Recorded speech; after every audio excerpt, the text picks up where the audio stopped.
क्या हाल है दोस्तों आप सबका। उम्मीद करती हूँ आप सब ठीक होंगे।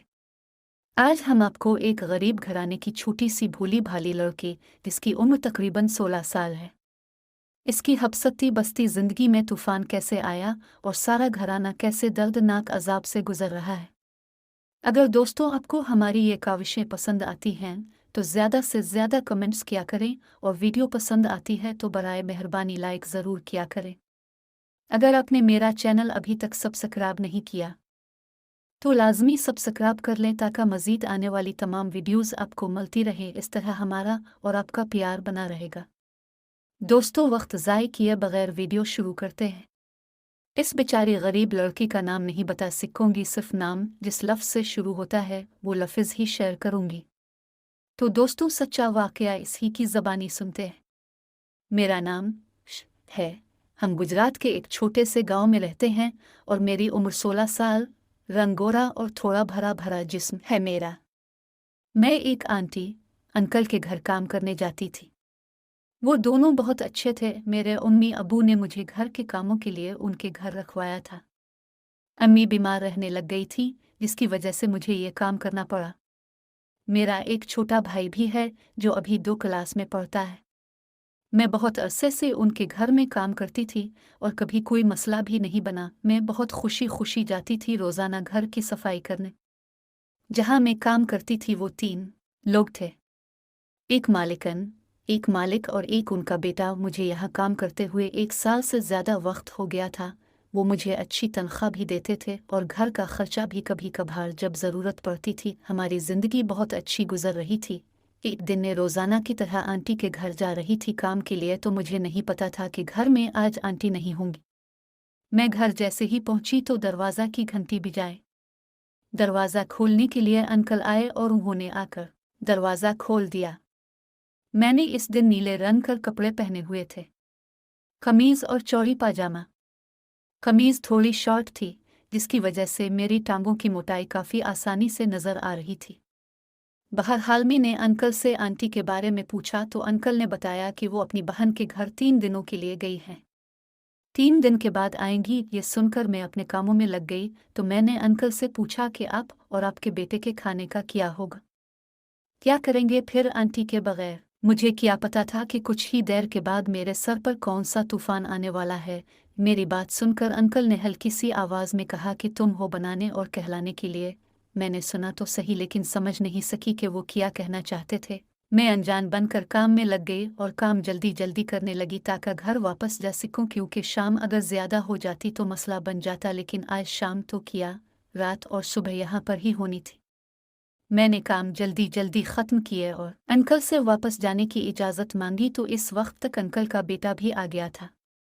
घर आते ही इसने मुझे चाय बनाने को बोला तो मैंने घर जाने का बताया तो उसने कहा कि चाय बनाकर चली जाना।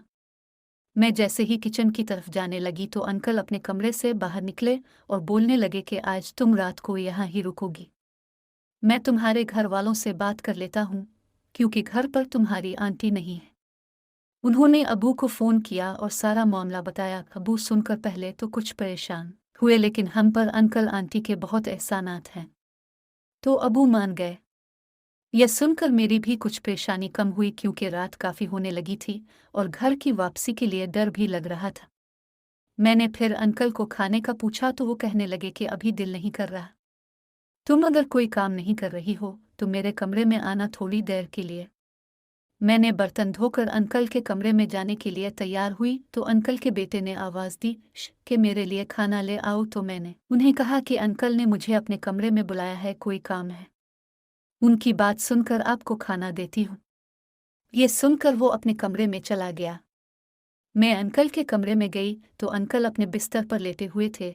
मुझे देखकर कहने लगे कि यहाँ मेरे पास आओ। मैं उनके पास चली गई और बिस्तर पर बैठ गई। वो मुझे बोले कि तुम्हारी आंटी अभी होती तो ये बात मैं उनसे बोलता, पर अभी वो यहाँ नहीं है। मेरी कमर में दर्द हो रही है और मुझे मालिश करने वाला यहाँ कोई नहीं है। क्या तुम मेरी मालिश कर दोगी? तो मैंने उन्हें कहा कि कोई बात नहीं अंकल, मैं आपकी मालिश कर देती हूँ। मुझे क्या इल्म था कि अंकल का आज इरादा कुछ और ही है। तो मैंने उनसे कहा कि कैसे करूँ, तो उन्होंने बोला कि टेबल पर तेल पड़ा है, वो लेकर आओ और मेरी कमर पर लगा दो। मैंने टेबल से तेल उठा लिया और अंकल से बोलने लगी कि कहाँ से शुरू करना है। अंकल बिस्तर पर उल्टे लेट गए और मुझे बोले, मेरी कमीज ऊपर कर लो और लगाना शुरू करो। मैंने तेल की बोतल से थोड़ा सा तेल अपने हाथ पर लगाया और अंकल की कमर पर लगाना शुरू कर दिया। थोड़ी देर में अंकल ने बोला कि थोड़ा नीचे की तरफ लगो, मेरा पाजामा नीचे कर दो। मैं यह सुनकर परेशान हो गई कि अंकल ऐसा क्यों बोल रहे हैं। बहरहाल मैंने उनका पाजामा थोड़ा सा नीचे किया तो उन्होंने पूरा नीचे कर दिया, जिससे उनके हिप्स मेरे सामने आ गए। मुझे अजीब सा महसूस होने लगा और मेरे हाथ कांपने लगे। ये देखकर अंकल सीधे हुए तो उनका नफस भी मेरे सामने आ गया और ये देखकर डर गए।